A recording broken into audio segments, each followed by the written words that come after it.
Kayak nu bapak-bapak dia. BGB ini ditandain suasananya.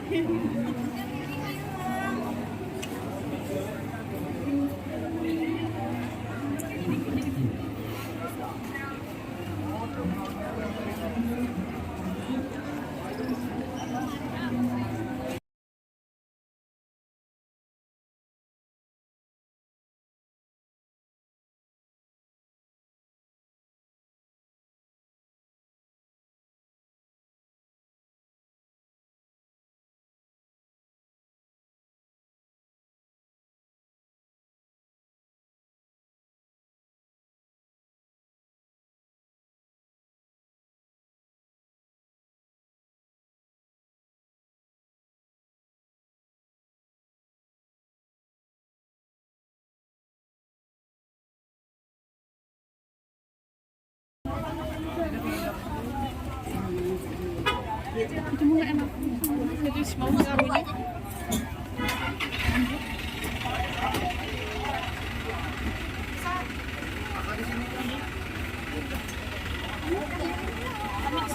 Kami sini.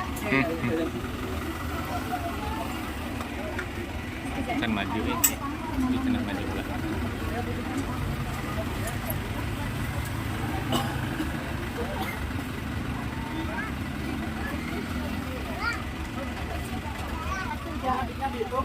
Enggak, ini saya pangku. Enggak itu maju adik-adik itu. Kloter pertama pergi.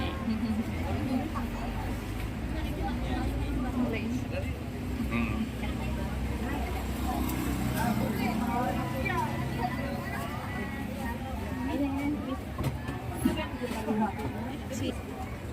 Pakai busa tuh.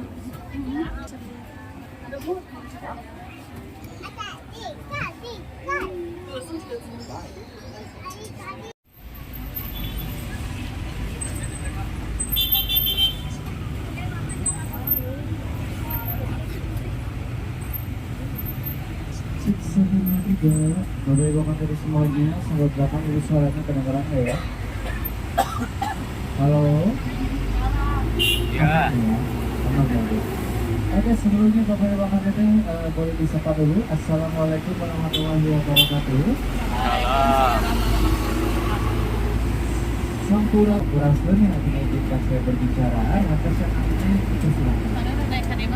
Sebelumnya kita berada di Bandung, saya ucapkan selamat datang dulu. Tetapi ada beberapa informasi yang memang perlu ditaati di sini. Kalau makan minum boleh silahkan, yang penting buang sampah di tempatnya dan dilarang merokok karena takutnya mengganggu yang lain. Oke, kita kenalan dulu sama Pak Dos ya. Daerah sini punya singkatan Bandung Beronbas, adalah bus pariwisata yang memperkenalkan kota Bandung. Dikala banyak orang Bandung yang tidak kenal sama kota itu, walaupun ada yang marah, mereka tidak kenal betul para sekolah.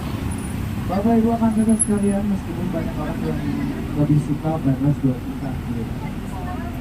Oke, di Bandung terkenal dengan satu lembaga yang mengatakan tak kenal maka kita kenal. Strategi pakai aja Kang Adil, kaitan dengan ini hubungan pariwisata Indonesia. Setelah teman yang ada di sini, yang akan menjelaskan berbagai cerita sejarah yang ada di Kota Bandung. Tapi saya di sini tidak sendirian, ditemani sama Bapak dari hari ini dari Dinas Perhubungan Kota Bandung. Ini salah satu gereja tanpa hari di Kota Bandung. Salah satu gereja yang dibangun oleh seorang arsitek terkenal ketika zaman Hindia Belanda yang dikenal sebagai Wong Sumaker. Wong Sumaker ini adalah seorang arsitek sekaligus juga seorang dosen yang mengajar di PHS yang sekarang wali kota yang sekarang kita kenal sebagai kantor wali kota dulunya bukan kantor wali kota, tetapi ini adalah gudang kopi terbesar di Jawa Barat. Jadi dulu Bandung ini memang terkenal dengan kopi.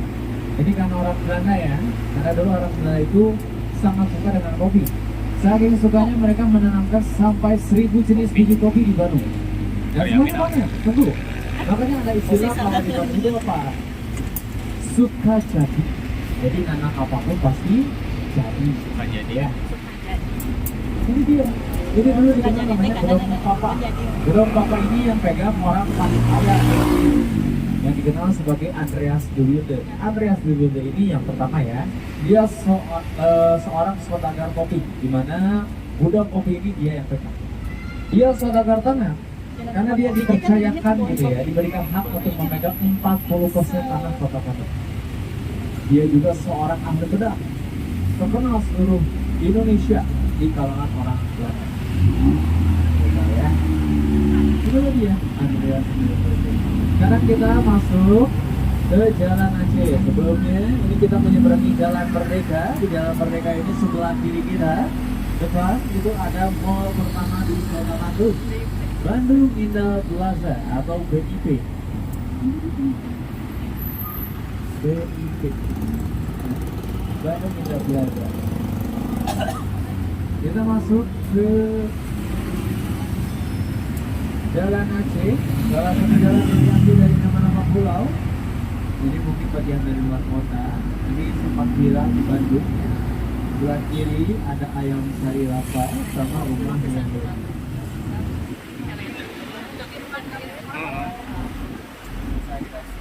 Dan beberapa hotel ya, mungkin yang dikenal sebagai Arya Duta.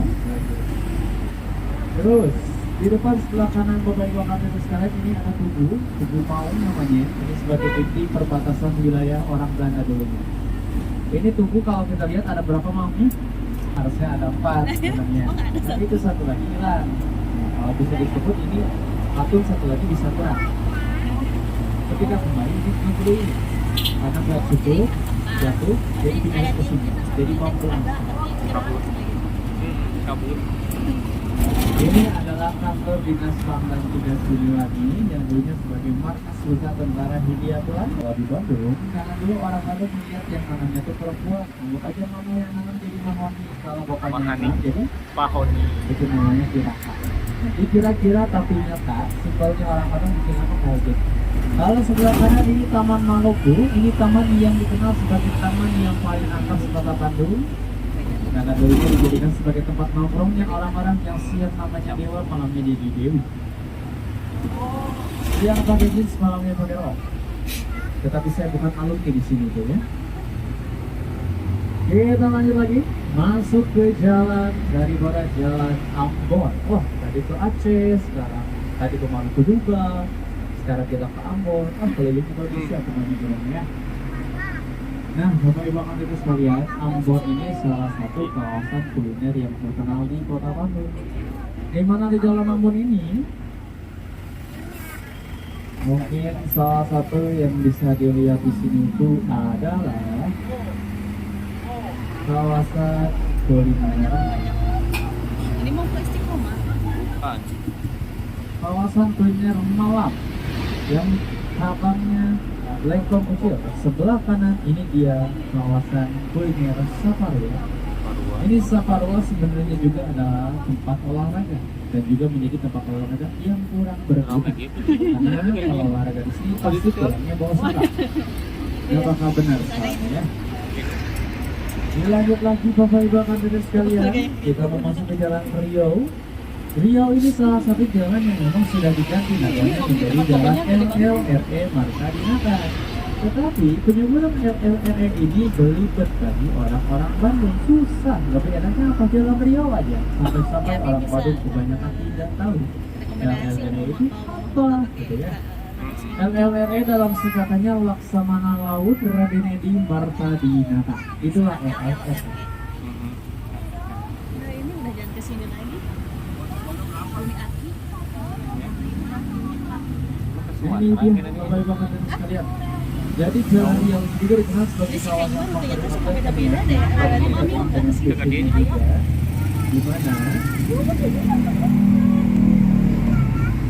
dulu orang Belanda suka bikin suatu acara yang seringkali didatangi sama orang-orang dari luar negeri. Salah satu yang pernah datang ke sini itu ada seorang pelarong yang terkenal dengan kumisnya yang senang. Tahu siapa? Mas Adam. Ya, Charlie Chaplin itu datang ke Bandung sampai menginap 2 bulan di Bandung hanya untuk mengikuti acara tersebut.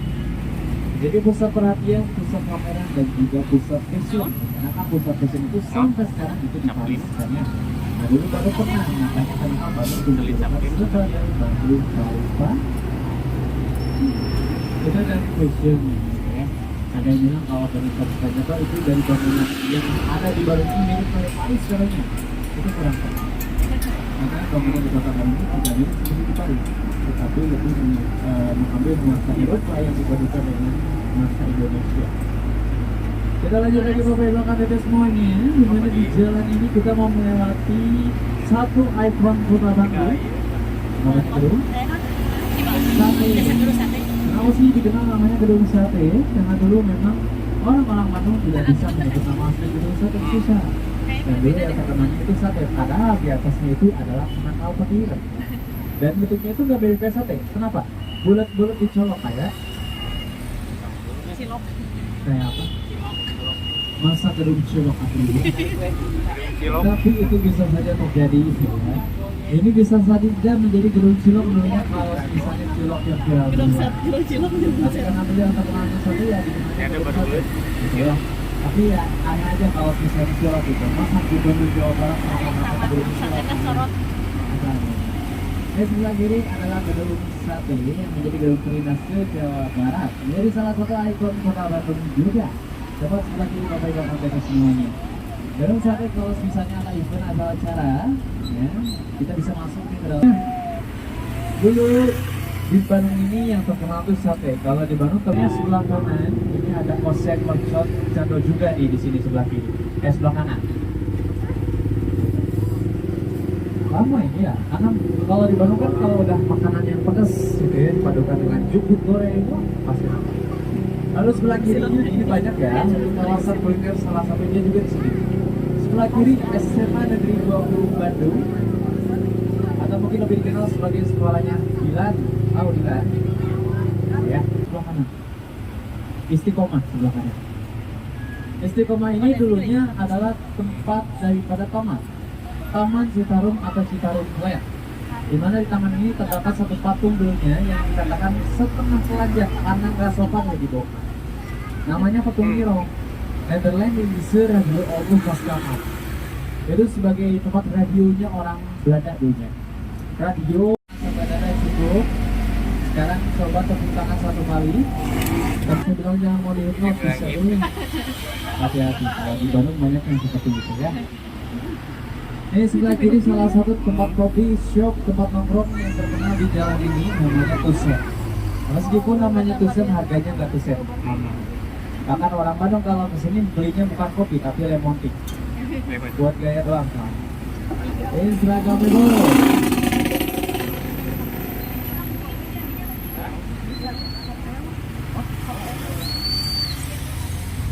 Jeronatnya sih ini bagus. Bapak Ibu kakak sekalian, ini sebenarnya kalau siang-siang atau pagi itu salah satu kawasan kuliner yang ada di Kota Bandung. Tetapi berhubung karena sudah malam, Lomi Lombok 2 porsi. Iya, ada filmnya.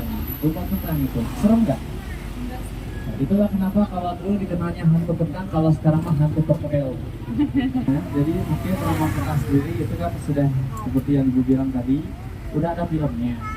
Tetapi yang namanya Rumah Kentang itu bukan hanya ada di Bandung, tapi ada yang bilang di Jakarta lah, Sumatera lah, Jogja lah, Jawa lah.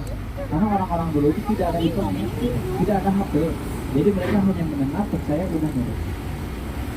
Padahal itu nggak ada. Jadi yang membuat lingkupan atau keluasannya cerita Rumah Kentang itu ada di mana aja.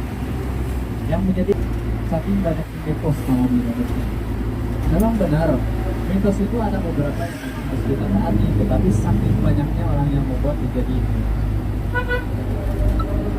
Ada semuanya, kita sekarang berada di Jalan Merdeka Kembali. Di sini saya mau menunjukkan daripada rumah yang menjadi salah satu rumah memang belum lama, ya, belum sampai 50 tahun.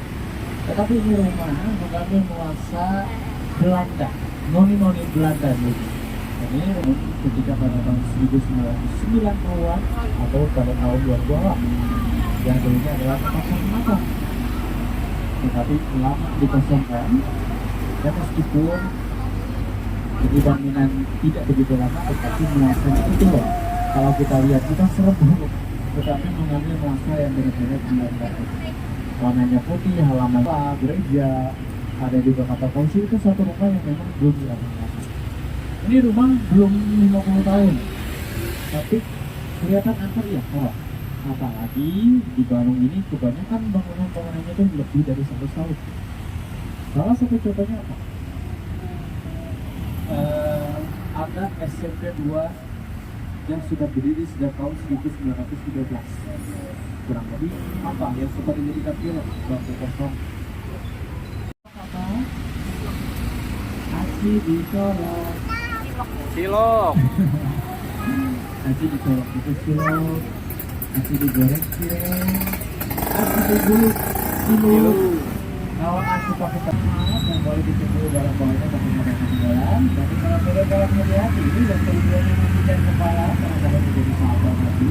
Kalau sudah pergi jangan bagi saya mantan, pergi dan alumni saya akan masih disayang.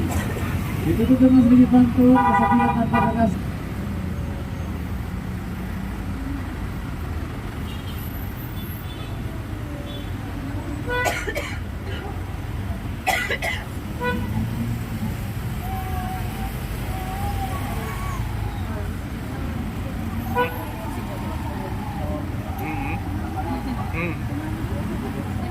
Ya, ini juga.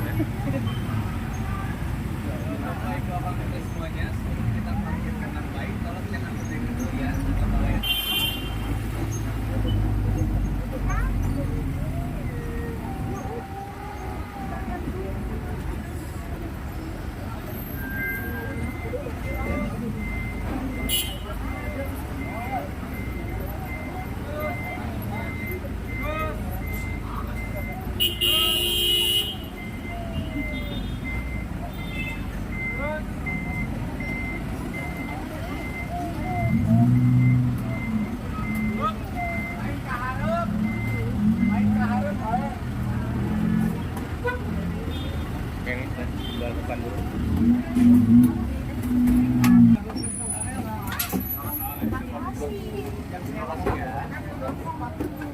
Ya. Ya. Mana? Ini oh, udah. Sini.